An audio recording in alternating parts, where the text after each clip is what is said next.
Bonjour à tous, c'est Chloé, j'espère que vous allez bien. Je suis ravie de vous retrouver une seconde fois pour parler de The Merge d'Ethereum. Alors pour commencer, si vous n'avez pas écouté mon podcast de la semaine dernière, je vous redonne quelques prérequis pour comprendre le contenu d'aujourd'hui. Je vous mettrai le lien en barre d'infos. Cryptalk, c'est le podcast dédié à la crypto. Alors chaque vendredi, où que vous soyez, embarquez-nous avec vous. The Merge est une importante mise à jour qui a eu lieu ce jeudi 15 septembre à 8h42 sur le réseau Ethereum. Cette mise à jour consiste principalement à effectuer une transition entre le Proof of Work, donc la preuve de travail, et le Proof of Stake, donc la preuve d'enjeu. Techniquement, cette mise à jour est une fusion entre la blockchain Proof of Work et la Bitcoin Chain qui fonctionne grâce à la preuve d'enjeu. Aujourd'hui, nous allons aborder The Merge chez Philmining de deux façons. La partie Proof of Work avec l'activité de minage que nous proposons à nos clients, ceux qui ont des contrats de mining sur Ethereum, et la partie Proof of Stake avec notre offre de stacking, donc deux visions bien différentes mais tout aussi importantes. Pour commencer avec la partie Proof of Work, donc si vous faites du mining, si vous faites partie de nos fidèles clients mineurs d'Ethereum, sachez que les contrats actuellement en maintenance seront réactivés comme évoqué lors de notre dernier communiqué le 1er octobre 2022 et seront raccordés à une nouvelle crypto-monnaie afin de poursuivre votre activité de minage. Pas de panique, votre mineur va pouvoir miner une autre crypto. Cette crypto-monnaie n'est pas encore choisie à ce jour car nous voulons vraiment prendre le temps de voir comment l'hashrate global, Ethereum, sera réparti à l'échelle mondiale afin de pouvoir sélectionner une crypto qui sera fiable, qui sera rentable et qui présente une liquidité correcte sur le marché. Sachez que nous communiquerons par mail sur ce choix une semaine avant le rebranchement de vos machines. Voilà donc en ce qui concerne la partie mining. À présent, je vais interviewer Thomas qui est notre responsable DeFi et va nous parler de comment il a anticipé les choses. Bonjour Thomas, merci beaucoup de prendre un moment pour Cryptalk aujourd'hui. Est-ce que tu peux nous dire comment s'est déroulé pour toi The Merge ? Quelles étaient tes craintes et comment as-tu pu anticiper cette transition ?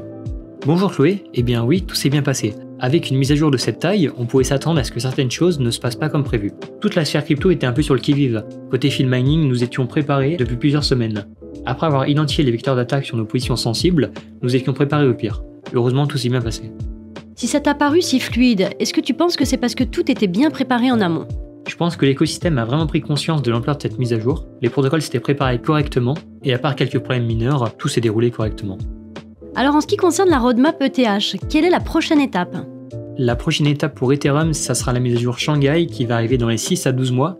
Alors 6 à 12 mois, c'est les estimations des développeurs Ethereum, donc on peut s'attendre un petit peu plus. Et cette mise à jour, qu'est-ce qu'elle va faire ?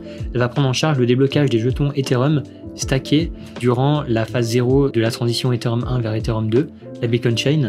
Donc toutes les personnes qui ont stacké des Ethers là-dedans vont pouvoir les débloquer petit à petit, et voilà.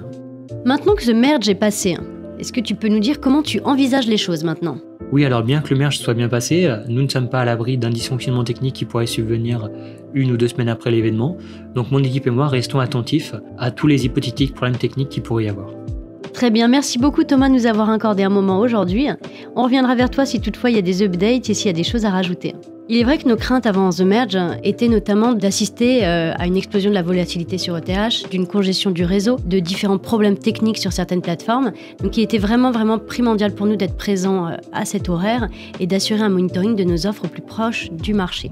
Et c'est pour ça que notre équipe est venue exceptionnellement pour s'assurer que les fonds détenus sur les plateformes sont toujours aussi bien sécurisés et prendre des décisions, si besoin, des décisions de fermeture de certaines positions qui pourraient être prises dans cette logique toujours de sécurité puisque ça reste notre priorité. En tout cas, je tiens vraiment à remercier mon équipe pour tout leur travail de monitoring sur cette transition qui est historique. Il faut savoir que nos équipes d'astreinte sont venues à l'aube pour pouvoir vivre ce moment ensemble dans un premier temps, mais surtout pour être braquées sur les serveurs et pouvoir vérifier que tout se passe à merveille. Donc un grand merci à eux.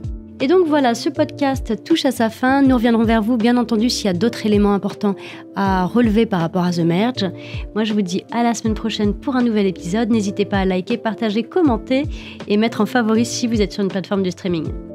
Ah oui, j'ai oublié de vous dire, on a un concours actuellement sur Twitter en partenariat avec Iril Crypto, donc n'hésitez pas à aller en prendre connaissance.